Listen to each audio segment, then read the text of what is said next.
Hey guys, good morning. Here I am outside of the studio. It's beautiful.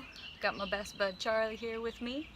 And I wanted to talk a little bit about, well, failure. People often ask me, how long have I been doing art? How did I get into it? Where did I study? Blah, blah, blah. While all of that, of course affects the art that I make now, today I wanted to talk about how failure affects art and life.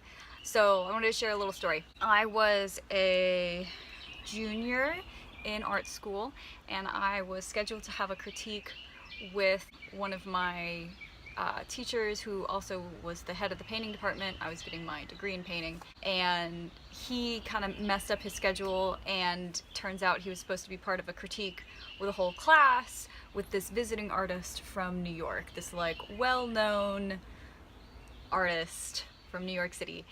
And I was like, oh, okay. And so I sat there and I listened to him critique a whole bunch of people's work. A whole bunch of people's work that was really great, by the way. And he was a pretty tough critiquer, or crit as we call it. And then he got around to my painting.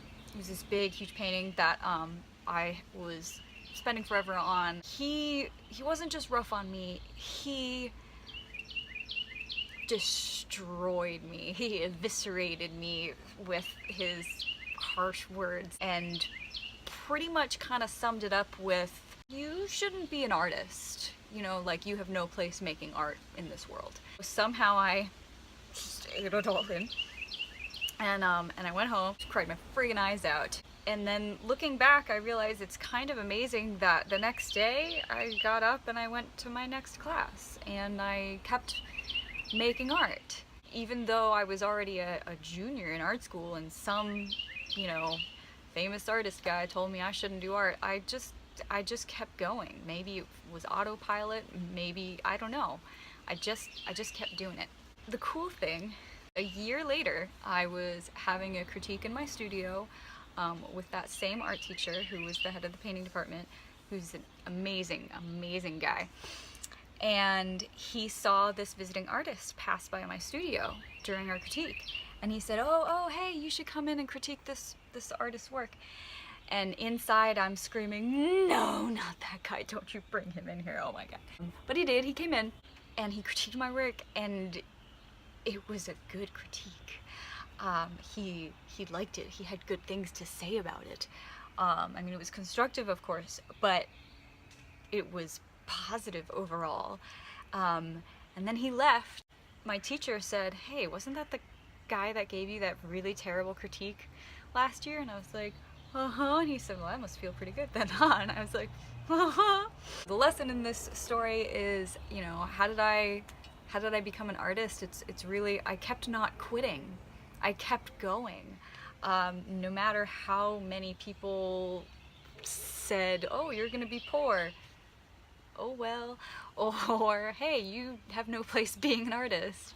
Oh well. I just kind of kept on going with it. And I kept drawing and I kept learning and I kept soaking up as much as possible. And I don't even feel like I'm at the beginning of soaking up a small fraction of all the things that I can soak up.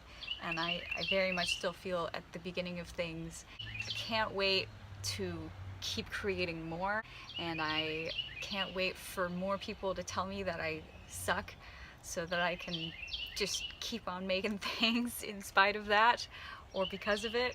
I don't know.